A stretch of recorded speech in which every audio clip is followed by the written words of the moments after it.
إياك نعبد وإياك نستعين اهدنا الصراط المستقيم صراط الذين أنعمت عليهم غير المغضوب عليهم ولا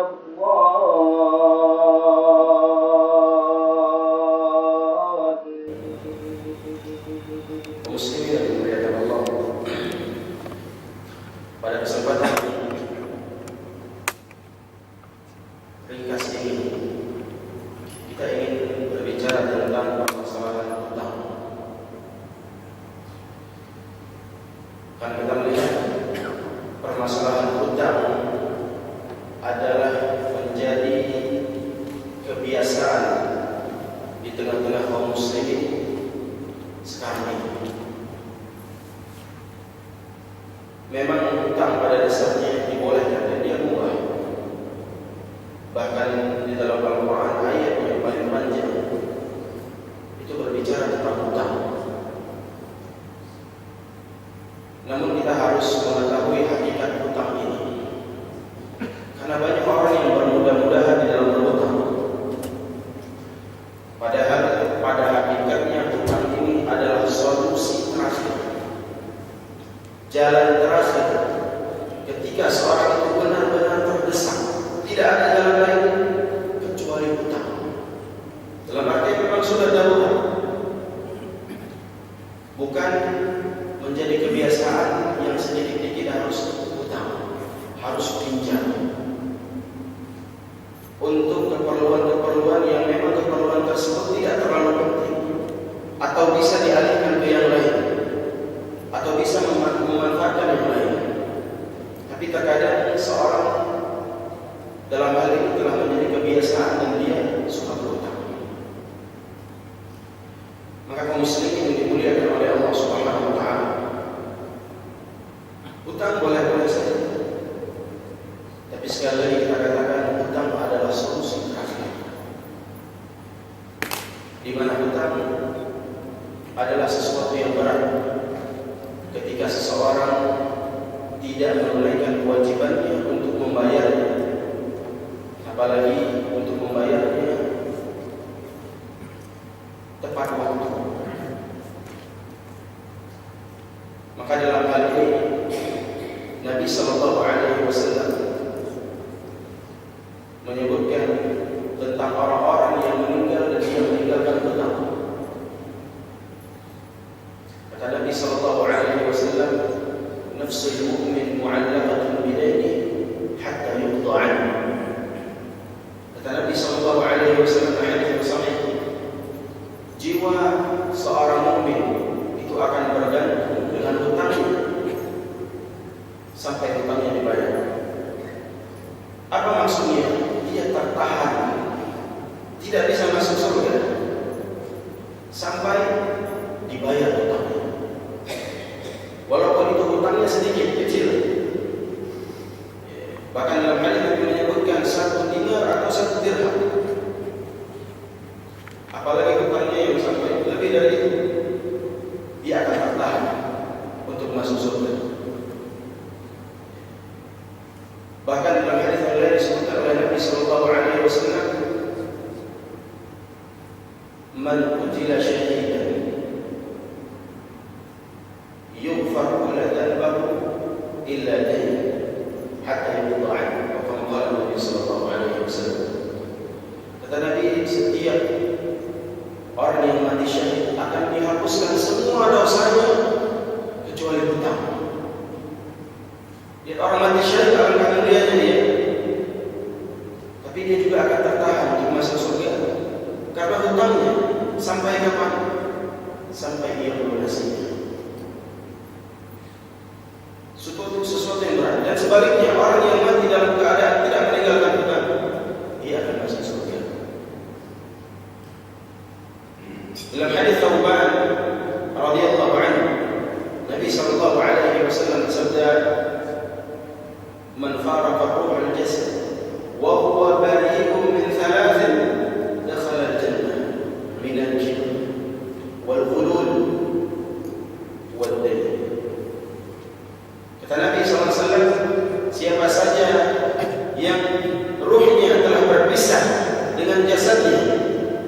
dan dia terbebaskan dari 3 hal, maka dia akan masuk surga. Dia masuk surga apabila dia meninggal terbebas dari 3 hal. Terbebas dari sifat kesombongan, dari sifat khianat, dan terbebaskan dari hutang. Masuk surga. Dan hanya sedikit orang-orang yang demikian.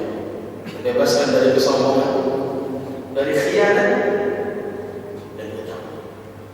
Maka kaum muslimin yang dimuliakan oleh Allah Subhanahu wa taala, bagaimana keadaan orang-orang yang berhutang di akhirat? Tetap dia harus bayar hutang tersebut. Kalau tidak akan tertahan, walaupun banyak pahalanya. Itu disebut oleh Nabi SAW. Bagaimana dia membayar sedangkan ketika dia sudah mati di alam kubur, yaumul qiyamah, tidak ada dinar, tidak ada dirham, tidak ada uang. Nabi menyebutkan dia akan bayar, dia harus bayar dengan kebaikan-kebaikan yang dia miliki. Dia harus bayar dengan kebaikan-kebaikan ini. Dia punya kebaikan, dia punya pahala yang dia bawa semasa hidupnya. Dia punya pahala sholat, pahala haji, pahala zakat, pahala amar ma'ruf. Itu semua akan diberikan kepada orang-orang yang hutangnya tidak dia bayar. Bagaimana kalau dia tidak punya kebaikan? Dia tidak punya pahala. Maka kata Nabi SAW, kebaikan ataupun kejelekan, dosa orang-orang yang dia tidak membayar hutang tersebut, orang-orang yang dia zalimi, kejahatannya, kejelekannya, dosanya ditimpakan kepada dia untuk membayar segala-galanya. Sebagaimana disebutkan dalam hadis Abu Hurairah yang diriwayatkan oleh Imam Muslim berkaitan tentang orang yang bangkrut nanti ketika menghadap Allah Subhanahu wa taala. Dia menghadap Allah Subhanahu wa taala dengan membawa pahala yang banyak. Pahala yang banyak sekali. Kemudian di dunia rupanya dia telah memukul si fulan, telah membunuh si fulan, telah mengambil harta si fulan, tidak bayar hutang si fulan, telah mencaci maki si fulan. Akhirnya seluruh kebaikan dia diberikan kepada orang-orang yang pernah ia zalimi. Kemudian kata Nabi SAW, fa in faniyat hasanatuhu qabla an yuqda ma alayh. Kalau semua kebaikannya telah habis, namun dia belum bisa membayar semua kejahatan-kejahatan yang pernah, kejahatan-kejahatan, ataupun dia belum bisa membayar kezaliman orang-orang yang pernah ia zalimi. Ukhidha min khatayahu faturiha alaihi thumma yutrahu finnar. Maka ketika kebaikan telah habis, kata Nabi SAW, akan diambil dosa-dosa orang yang pernah ia zalimi dan ditimpakan kepada dia, dan dia dicampakkan ke dalam neraka.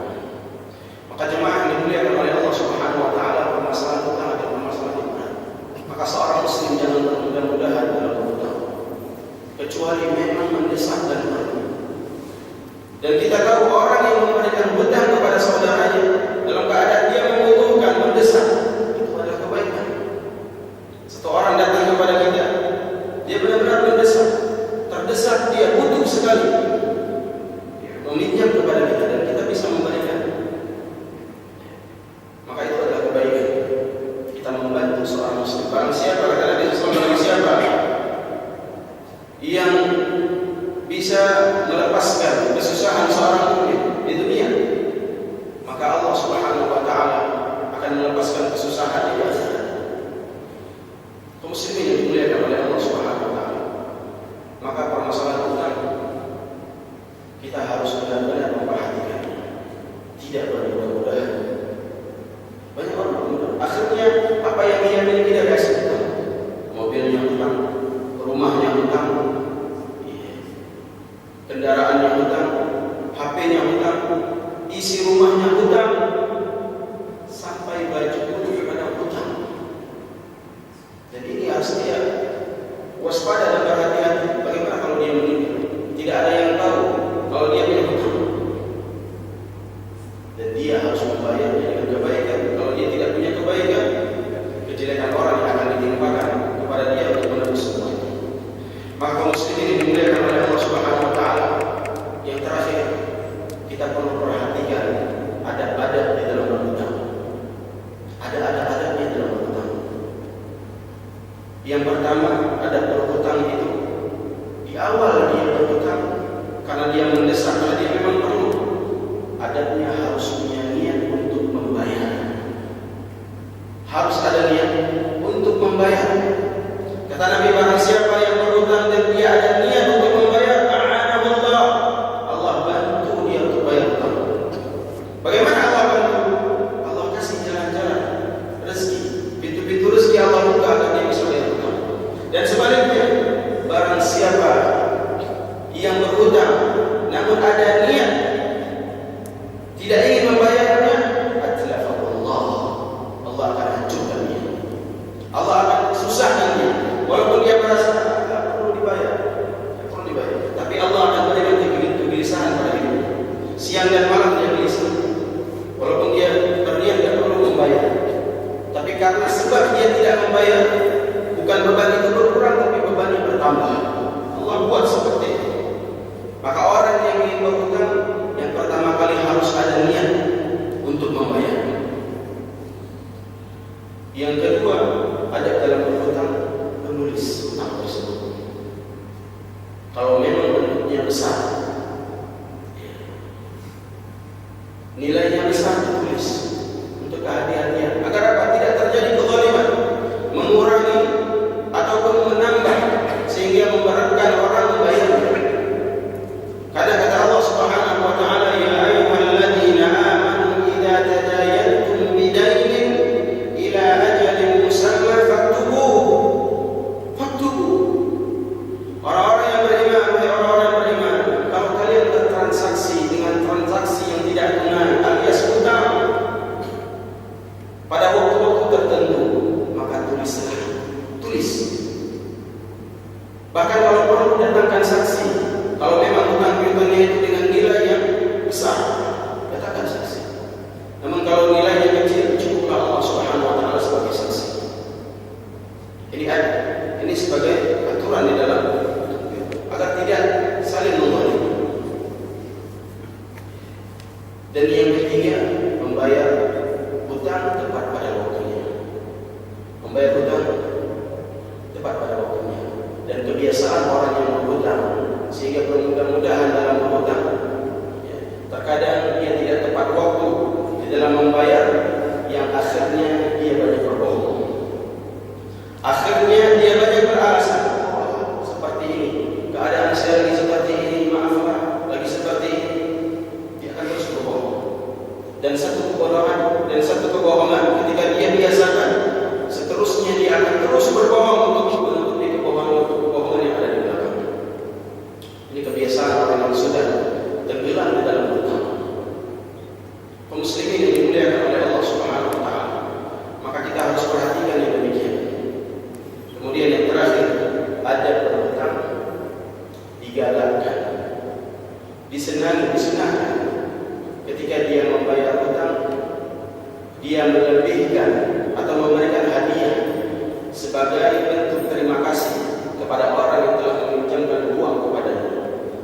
Dan ini bukan riba, karena riba itu transaksi di muka tertulis, saya pinjamkan kepada kamu 1 juta, tapi dengan syarat kau kembalikan 1.300.000. 300.000 itu riba. Dan Allah mengatakan, yamhaqullahu riba, Allah melantarkan, Allah hancurkan riba. Namun kalau orang meminjam kepada kita 1 juta, tidak ada syarat, jadi kembalikan 1 juta.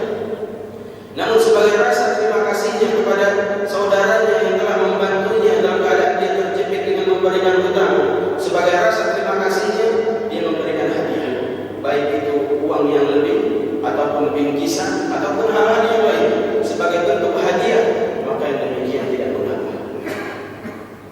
Dan ini termasuk ihsan, termasuk berbuat baik kepada saudaranya. Tapi kalau si pemberi hutang yang meminta, yang memberikan syarat, tapi kalau si pembayar hutang, dia yang berhutang, memberikan berniat dengan hati, maka ini tidak mengapa bahkan digalakkan. Sebagai rasa terima kasih kita kepada kita dan rasa syukur kita kepada Allah Subhanahu wa taala, akhirnya permasalahan kita kelar, selesai. Dan ini termasuk adab di dalam berhubungan. Tapi orang salah paham, menjadikan akad terkadang akadnya akad riba. Dia yang minta, bayarnya harus ini rentenir seperti ini. Tidak boleh. Dia harus menanggungjawabkan di hadapan Allah Subhanahu wa taala dari apa yang dia makan dari hasil riba dan itu haram. Perut yang terisi dengan makanan-makanan yang haram, maka akan dicampakkan ke dalam api neraka. Kata Nabi sallallahu alaihi wasallam, kullu jasadin nabata min sukhtin fan-naru. Setiap daging, setiap jasad yang tumbuh dari sesuatu yang haram, maka neraka lebih pantas bagi dirinya. Kaum muslimin yang dimuliakan oleh Allah Subhanahu wa taala. Maka nasihat saya terakhir untuk saya pribadi dan kepada jemaah kaum muslimin yang dimuliakan oleh Allah Subhanahu wa taala, bahwasanya berhutang itu boleh, tapi perhatikan dan ingat hutang itu jangan terakhir. Hutang itu jangan terakhir kalau kita memang mendesak. Kalau tidak putus sekali, tidak perlu kita berhutang. Karena berat itu permasalahannya di sisi Allah Subhanahu wa taala. Semoga yang sedikit ini bermanfaat bagi diri saya dan sebagai peringatan bagi diri saya dan kepada kaum muslimin semuanya yang berhadir maupun yang tidak berhadir bisa mendengar firman sallallahu alaihi Muhammadin wa ala alihi wa sahbihi wasallam. Subhanallahumma wa bihamdihi asyhadu an la ilaha illa anta wa astaghfiruka wa atubu ilaik. Wassalamu alaikum warahmatullahi wabarakatuh. وتعاونوا على البر والتقوى ولا تعاونوا على الإثم والعدوان واتقوا الله إن الله شديد العقاب.